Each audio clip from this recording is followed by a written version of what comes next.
¿Quién es D.B. Cooper? Ha fascinado a las personas desde que un hombre que se hacía llamar así secuestró el vuelo 305 de Northwest Airlines en 1971. Un hombre salta de un avión en pleno vuelo, a más de 3.000 metros de altura, en medio de una tormenta helada, con $200,000 en efectivo atados al cuerpo, y desaparece para siempre.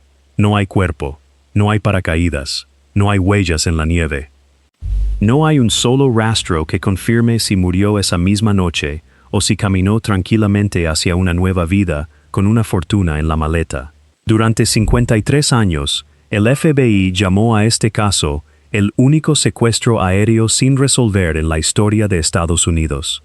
Cientos de agentes, miles de sospechosos, más de 800 pistas seguidas hasta un callejón sin salida. Y en el centro de todo, un solo objeto olvidado en un asiento de avión, una corbata negra, barata, de las que se compran por docenas en cualquier tienda de departamentos. Esa corbata guardó un secreto durante medio siglo, y hace muy poco tiempo, la ciencia moderna finalmente logró que empezara a hablar. Lo que estás a punto de escuchar no es la versión de Hollywood, no es el forajido elegante de traje impecable que se convirtió en héroe de canciones y camisetas. Es una historia mucho más incómoda, mucho más humana, y, si las últimas pistas genéticas están en lo correcto, mucho más perturbadora de lo que cualquiera imaginó. Porque el hombre que probablemente saltó de ese avión no fue ningún genio del crimen. Fue alguien tan común, tan gris, tan fácil de olvidar, que pudo vivir el resto de su vida a plena vista de todos sin que nadie sospechara jamás. Quédate hasta el final, porque vamos a reconstruir minuto a minuto la noche que cambió la aviación para siempre, y vamos a mostrarte por qué la pista más reciente apunta a un nombre que nadie había considerado en más de 5 décadas. La víspera de Acción de Gracias.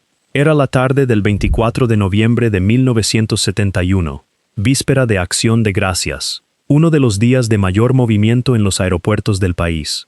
En esa época viajar en avión todavía tenía un aire de elegancia.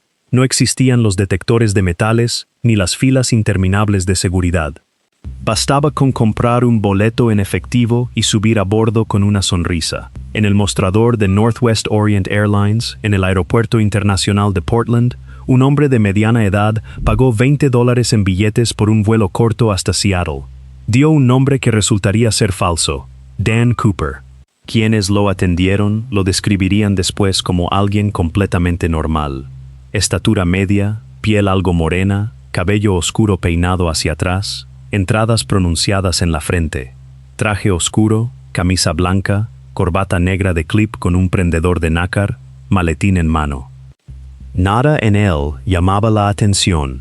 Era, en palabras de quienes lo vieron esa tarde, el tipo de persona que uno olvida 5 segundos después de cruzarse con ella en un pasillo. Abordó el vuelo 305 y se sentó en el asiento 18C, cerca de la parte trasera de la cabina. Pidió un bourbon con soda y encendió un cigarrillo, algo normal en una época en la que se podía fumar dentro del avión. Se comportaba como cualquier viajero de negocios cansado. Poco después del despegue, le entregó una nota escrita a mano a una auxiliar de vuelo, Florence Schaffner. Ella, acostumbrada a que los pasajeros solitarios le dejaran números de teléfono, guardó el papel en el bolsillo sin desdoblarlo. Entonces él se inclinó hacia ella y le dijo, en voz baja y calmada, que sería mejor que leyera la nota, que llevaba una bomba. Cuando Florence abrió el papel, encontró un mensaje escrito con letra clara y ordenada. El hombre exigía $200,000 en billetes usados, no marcados, y 4 paracaídas, que debían entregarse en cuanto el avión aterrizara en Seattle. Le pidió que se sentara junto a él. Cuando ella, temblando, preguntó si podía ver el explosivo, él abrió apenas el maletín lo suficiente para mostrarle un manojo de cilindros rojos, cables y una batería grande. Nadie dudó de él. Y esa es una de las claves de todo el caso. Durante las horas que siguieron, el hombre nunca gritó, nunca amenazó de forma violenta, nunca perdió la calma. Fue, según todos los testigos, inquietantemente educado. Pagó su consumo, dio propina, habló con voz suave, sin ningún acento identificable. Parecía conocer perfectamente el avión en el que viajaba, sus sistemas, incluso la geografía que sobrevolaban. La espera sobre Seattle.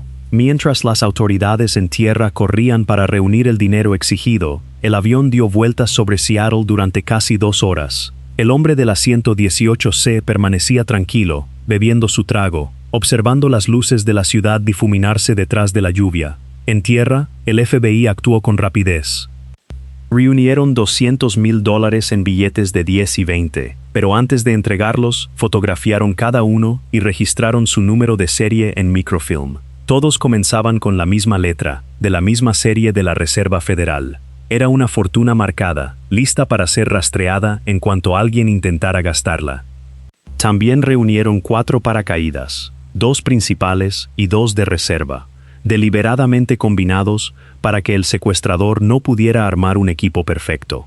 Cuando el vuelo 305 aterrizó en Seattle-Tacoma, el intercambio se hizo en la pista con eficiencia casi quirúrgica.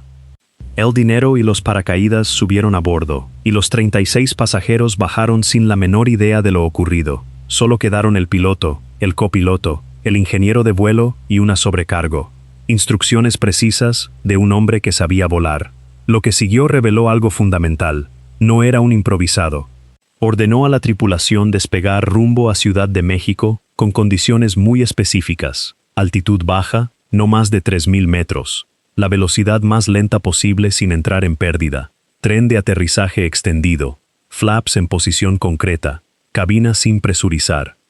Wee, sobre todo, insistió en que la escalera trasera del avión permaneciera operativa durante el vuelo. Ese último detalle es la pieza clave de todo el rompecabezas. El Boeing 727 era uno de los pocos aviones comerciales de la época equipado con una escalera retráctil en la cola, capaz de abrirse en pleno vuelo. Un pasajero cualquiera jamás habría sabido que ese mecanismo existía, y mucho menos que podía usarse como vía de escape a 10,000 pies de altura. Quien dio esas órdenes conocía el avión con una precisión propia de alguien familiarizado con la aviación o la mecánica de vuelo. La tripulación negoció una escala técnica para reabastecer combustible, pero cerca de las 7:40 de la noche, el avión volvió a despegar desde Seattle, internándose en la tormenta con su extraño pasajero encerrado en la cabina trasera. Los pilotos, confinados en la cabina de mando, solo podían comunicarse con él por el intercomunicador. Cuando le preguntaron cómo pensaba bajar la escalera, respondió con total tranquilidad que se encargaría solo. El salto. En algún punto sobre la espesura boscosa del suroeste de Washington, cerca del río Lewis, y las estribaciones de las cascadas, la tripulación sintió algo extraño, un cambio brusco en la presión de la cabina, un ligero cabeceo, como si la aeronave hiciera una reverencia hacia algo invisible en la oscuridad. Poco después, se encendió la luz que indicaba que la escalera trasera estaba abierta. Eran las 8:13 de la noche. Afuera, varios grados bajo cero, la lluvia golpeando el fuselaje a más de 300 kilómetros por hora de velocidad relativa. En ese instante, con una bolsa de dinero atada al torso y un paracaídas a la espalda, el hombre que se hacía llamar Dan Cooper salió por la escalera y desapareció en la nada. Cuando el avión aterrizó en Reno, Nevada, los agentes subieron con las armas listas.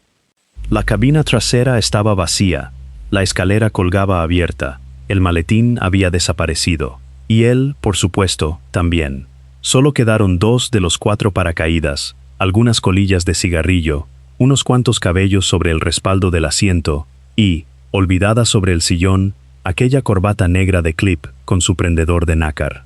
Se la había quitado antes de saltar, y, en la premura o la calma que lo caracterizó toda la noche, la dejó atrás. Nadie imaginó que esa corbata barata se convertiría, décadas después, en la pieza de evidencia más importante de todo el caso. Una cacería sin precedentes. La investigación comenzó casi antes de que el avión terminara de rodar por la pista. En horas, el FBI abrió un expediente bautizado NORJAC, abreviatura de Secuestro del Noroeste, que en pocos días se convirtió en una de las investigaciones más grandes y extrañas jamás emprendidas por la agencia. Los primeros interrogatorios confirmaron lo que ya se sospechaba. El hombre era prácticamente invisible. Tan sin rasgos distintivos que a la retratista policial le costó obtener un boceto útil.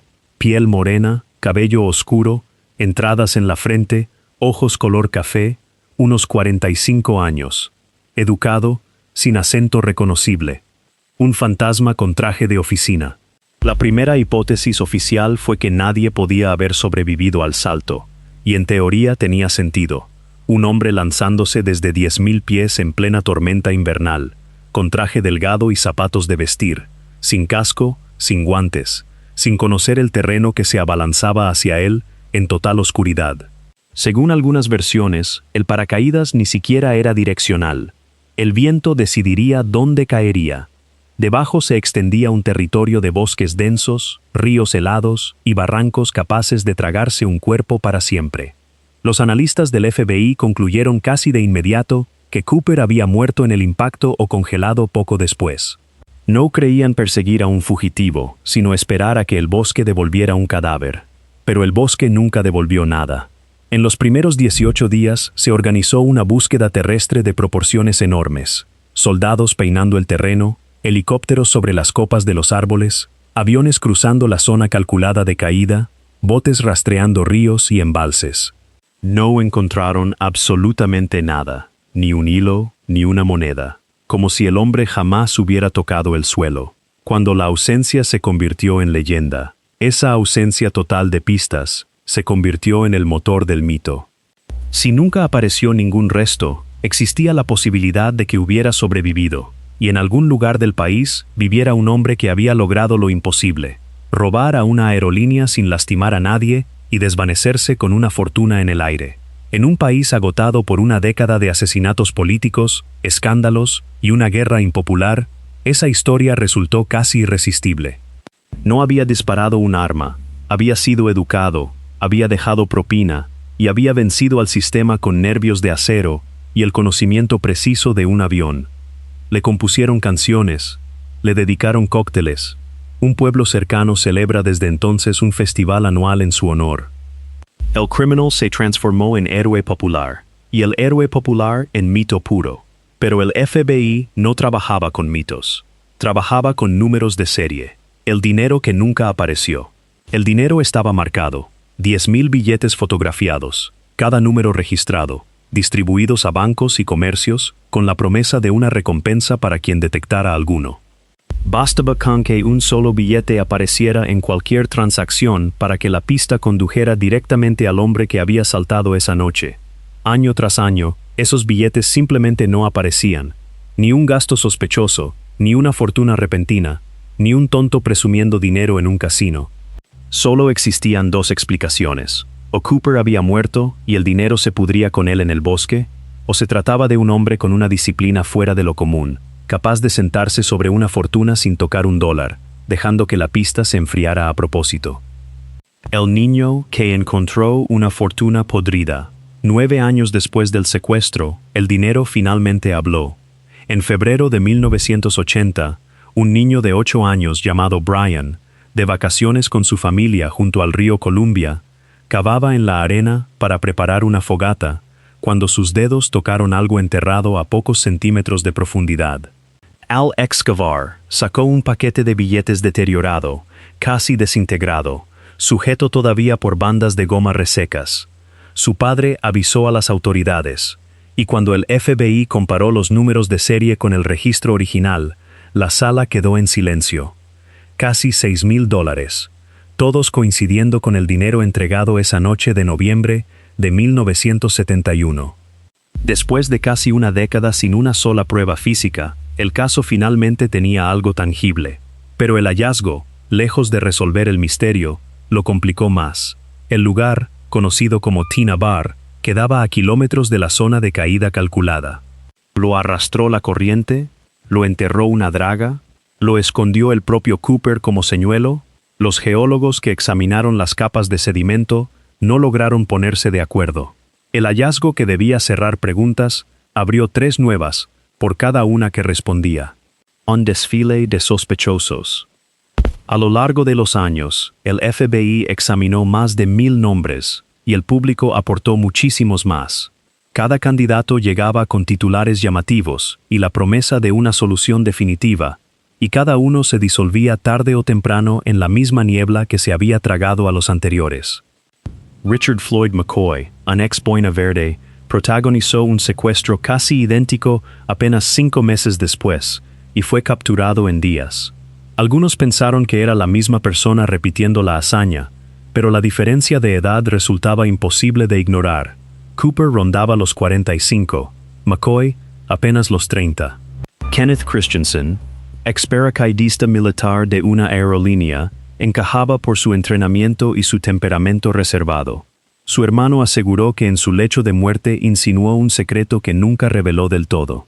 Dwayne Weber, según su esposa, murmuró antes de morir una frase que sonaba a confesión directa.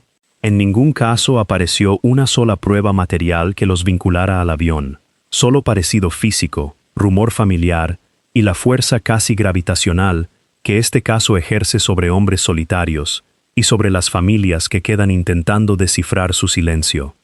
La corbata que guardaba un secreto, Barateng. Y mientras tanto, la corbata seguía ahí. Ese fue el único objeto que el hombre dejó atrás por accidente. Una corbata negra de clip, de las más comunes, abandonada sobre el asiento antes de saltar. Durante años permaneció en un almacén de evidencias, una simple tira de tela que parecía no ofrecer nada. Las huellas dactilares del avión pertenecían a demasiadas personas para atribuirlas con certeza al secuestrador. Pero a medida que la ciencia forense avanzaba, ese trozo de poliéster comenzó a cobrar una importancia inesperada. Una corbata se lleva pegada al cuello durante horas, absorbe sudor, atrapa cabellos, acumula el polvo microscópico que cualquiera arrastra por el mundo sin saberlo. En 1971 nadie tenía cómo leer esos rastros, pero guardada en una bolsa sellada, la tela funcionaba como un sitio arqueológico intacto. Cuando un equipo de investigadores, junto a un grupo de aficionados civiles que se negaron a dejar morir el caso, volvió a abrir esa bolsa años más tarde, ya no buscaban huellas, buscaban partículas. Bajo un microscopio electrónico de barrido, la tela reveló un paisaje diminuto, más de 100.000 partículas atrapadas entre las fibras, la mayoría polvo ordinario. Pero entre ese polvo aparecieron rastros que no encajaban con un empleado de oficina cualquiera. Trazas de titanio puro, un metal poco común en esa época, usado solo en industrias muy específicas. También acero inoxidable, aluminio, un elemento de tierras raras, e incluso diminutas esferas metálicas que sugerían no un contacto casual, sino un entorno de trabajo donde esos materiales se cortaban o se maquinaban.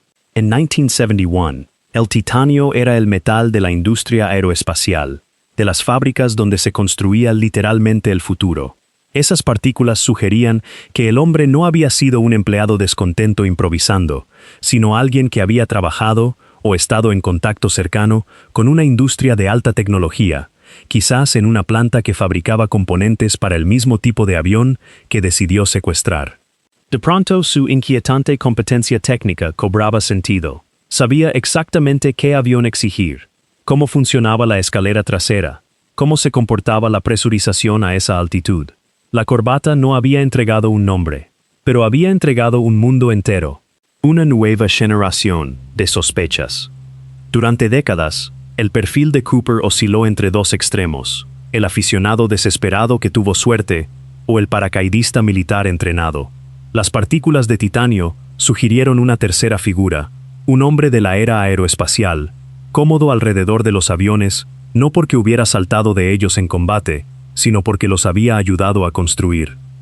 Los investigadores comenzaron a mirar con otros ojos los grandes centros de manufactura del noroeste del Pacífico, las plantas donde se maquinaba titanio para alas y fuselajes, los miles de hombres que pasaron por esas puertas antes de 1971 con corbatas de clip idénticas a la encontrada en el avión. Pero la ciencia exigía honestidad. Las partículas en una corbata son sugerentes, no concluyentes. Un hombre puede tener contacto con titanio por trabajar con él, o simplemente por pedir prestada la corbata de alguien más, comprarla de segunda mano, o rozar una superficie contaminada en cualquier taller. La evidencia reducía el campo de posibilidades.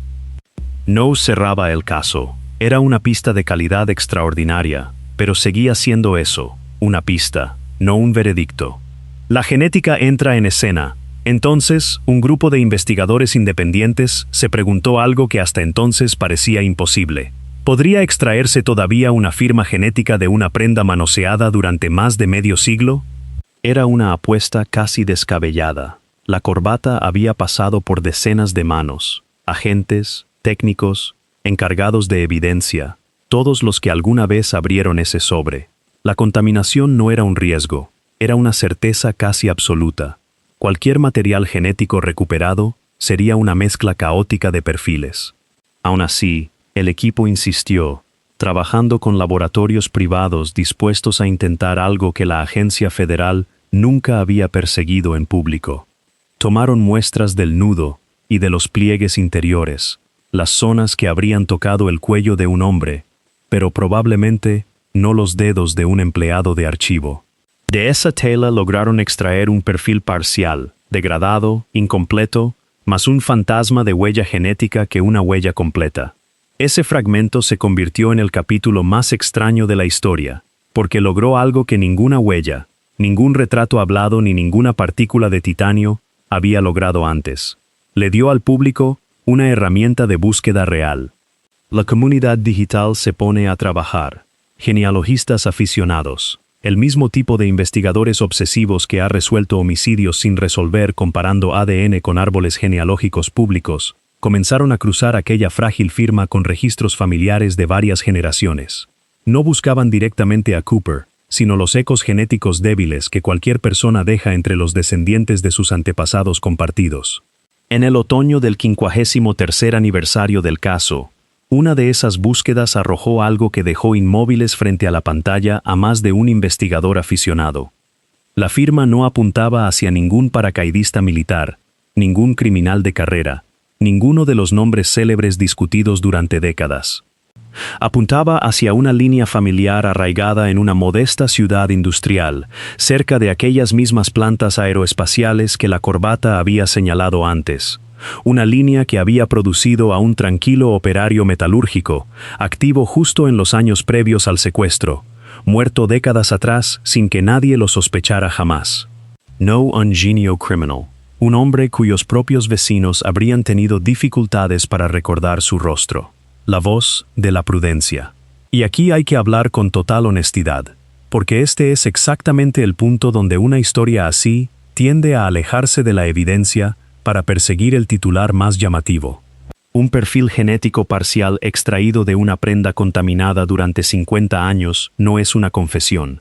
La comparación genealógica puede señalar una familia, incluso una rama específica, pero una firma degradada amplía enormemente el margen de error.